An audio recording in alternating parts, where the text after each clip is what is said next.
In this demonstration, I want to show you how to cover the entire territory all at once in the first wash, so that we're not working with patches where you have to paint the sky separately. I'm going to use a cobalt blue here, and I'm kind of wetting as I go.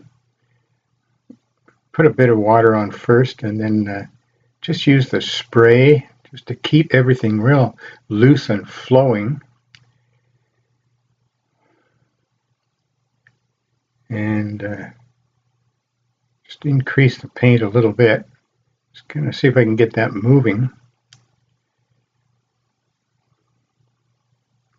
I'm going to mix up a little bit of cadmium orange to add into that, just to get a bit of warmth in that corner.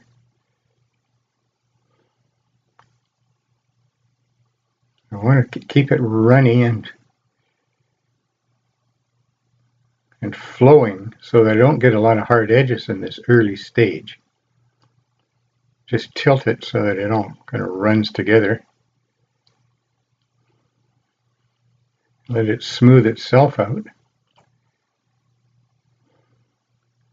Now I've added a bit of phthalo blue, just so this ocean area has a slightly darker and a little more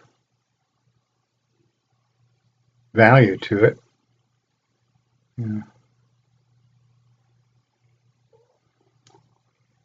I'll start to work in some raw sienna and some burnt sienna. So I get a bit more yellow and green in this grassy foreground. Now it's a little drier down here, but you can see I'm still getting some continuity. The washes are flowing together. I'm keeping it a little darker at the bottom. Burnt sienna and phthalo blue will create those darker greens. And now I want to splatter a little bit while that paper's wet. Just take a brush that's fully loaded and just kind of tap it. And when it hits the wet paper, it'll bleed a little bit, just give you a little bit of texture. And then take a liner brush for the grass and try this stroke where you just lift, press and lift. It gives you a little grassy look in the foreground.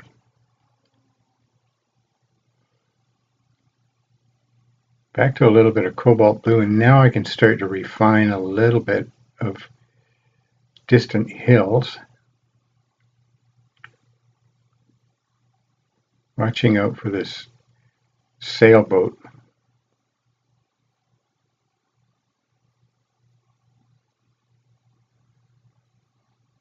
I'm going to thin it down just in here. So I can erase that pencil line later, but I want to have a bit of flare of light coming from that warm part of the sky.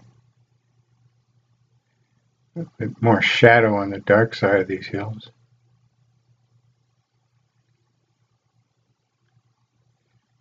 Another thin wash of phthalo blue. Just mix a lot of water on the brush, and I just touch the palette just so I get a bit of a thin layer.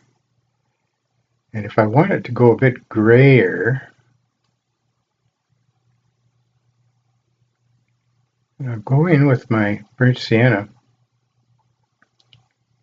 It'll be slightly greenish. With a bit of raw sienna into that same mixture, you get this closer tree color. And I keep, by having a mix like that in my palette without stirring it all together, keeping some variation in that puddle, I can go back and get different values and different combinations and add more of each color to it, so it isn't one big flat area. With these logs, on some of them, I can put the dark on first, and then clean the brush and just sort of soften the edge or put a bit of burnt sienna on that edge, just to have it bleed into it, still keeping white edges on the top where the sun hits them. It'll just be a quick way of making them look round.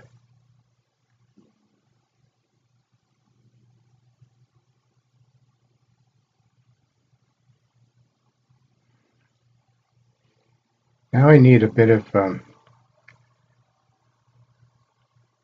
this dark stuff to accent the bits of shadow. Try to sparkle this up a little bit. It's getting a bit flat looking.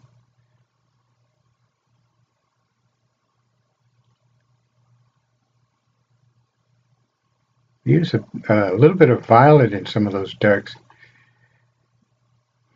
Burnt sienna and phthalo blue. Make really dark greens.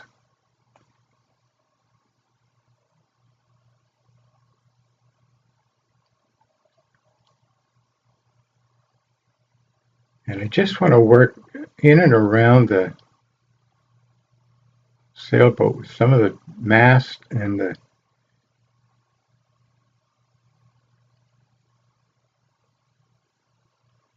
blues around that. Keep it really subtle. I don't want this to stand out. It's supposed to be a long way away. That's the idea.